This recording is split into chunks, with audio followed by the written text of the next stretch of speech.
everyone, my name is Janelle Pato and I am the National Operations Manager at Alliance Corp, and I'm joined by my colleague Tiani Crisara, who heads up our settlements team, and today we're going to run through 10 critical questions you must ask before purchasing any investment property. But before we begin, I must say, before you go out and purchase any investment property, you must have a property wealth plan in place. So what this is a plan that takes into consideration your financial situation and your goals and determines the cash flow requirements of the properties that you need to purchase. So get that in place first before you think about purchasing any investments. And of course, you're more than welcome to speak to one of the senior property coaches at Alliance Corp who are qualified buyers advocates and are more than happy to run through this with you. But anyway, there are still things that are still lots of criteria we would think about that are very general for any property purchase. So that's what we're going to run through today. So the top 10 critical questions you must ask before purchasing an investment property. So Tiani, I'm going to throw to you. What's number one on the list? Thanks, Jen. So a great place to start would be with questions around location. And one of the first things I'd be asking is around infrastructure. So you really want to find out what government or private projects in infrastructure are happening or are underway or are planned for the future in your desired area. And these could be things you like roads, hospitals, schooling, business centres, and an indication of a large investment in these areas really is a good indication of the growth that is to come in the area, and it will be really desirable for a potential tenant to live in.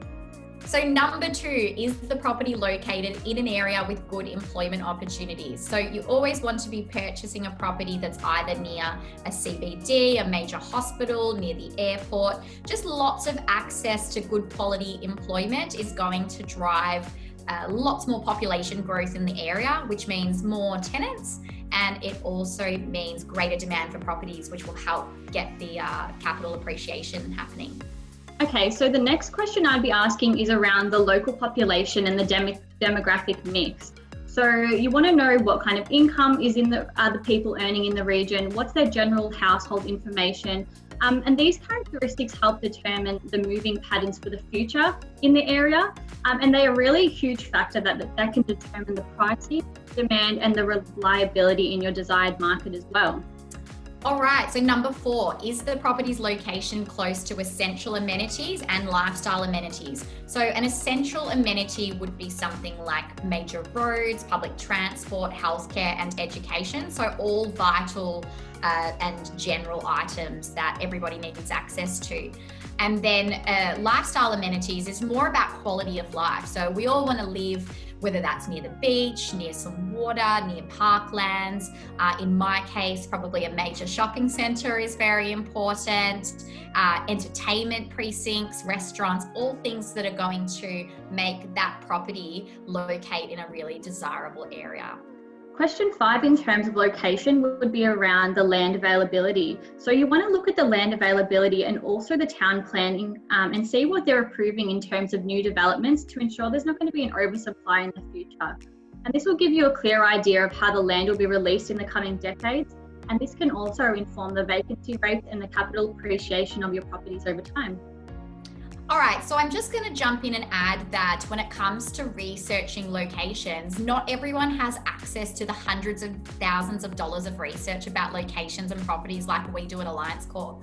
But for those of you who want to do your own research, there are some great free tools available online. So I would always be starting with the ABS, so the Australian Bureau of Statistics. So you can dive into the census data and really get some demographic information of the areas that can give you a good indication of the growth that area has experienced and also what kinds of people are living in the area.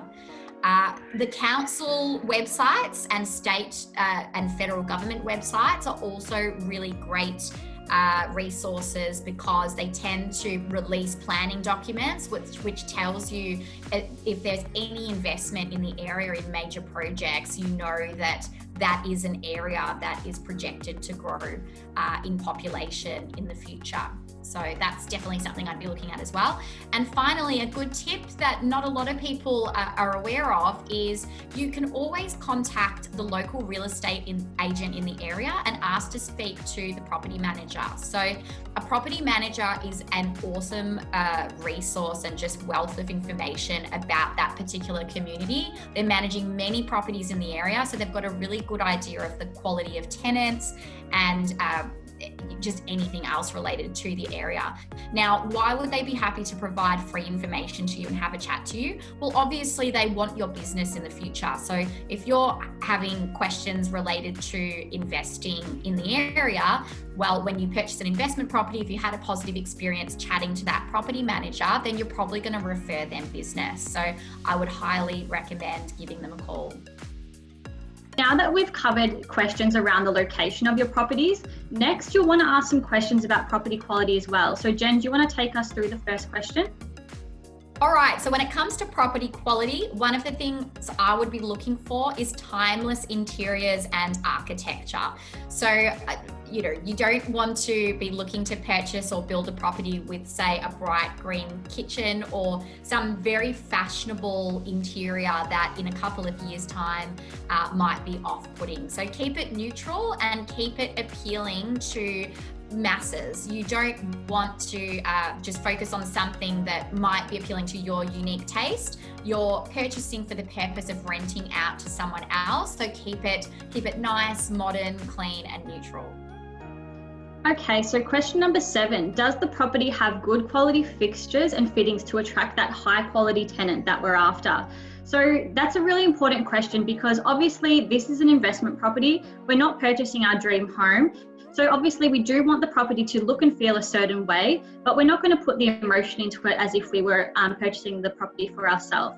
So everything that we are choosing for the property will be investment grade. They'll be at a great standard, but they're just going to be suitable for a lot of different tastes. And like we said, it's for an investment. It's not going to be for your family. It's about making money in the future.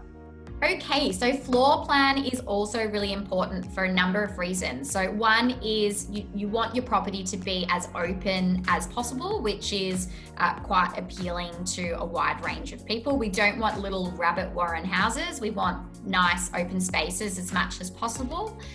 Also, we want to make sure that we're getting that northern light into the house, or at least just natural light into the house. So if a property manager is showing prospective tenants through your property in the future, and if it's not getting a lot of natural light and it's quite dark, that can be quite off-putting. So I guess when I'm looking for an investment property, I would be making sure it's well lit as well.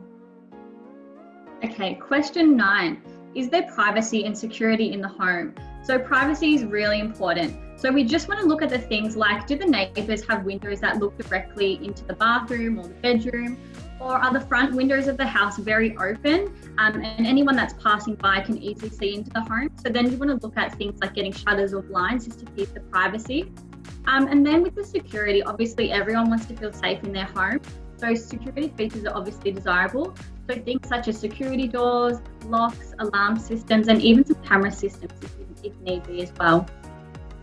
All right, number 10 is around parking. So is there a secure or undercover car park at the premises? So when it comes to picking between your property and another one in the area, a tenant is going to want to go for the property that has somewhere for them to park their car.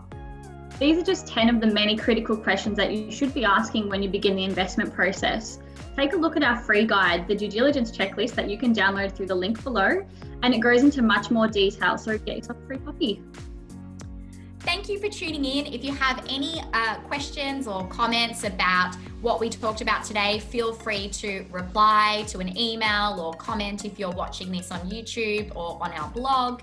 And I'm more than happy to get back to you personally with a response. Also, I have to point out that we have an offer at the moment for a complimentary one-on-one consultation with our senior property coach. They can help you develop the property wealth plan I talked about earlier. This is your roadmap to success. It's going to set you up for a very comfortable financial future. It's something that me and my husband, Jason, who is the Managing Director at Alliance Corp, that we have implemented ourselves.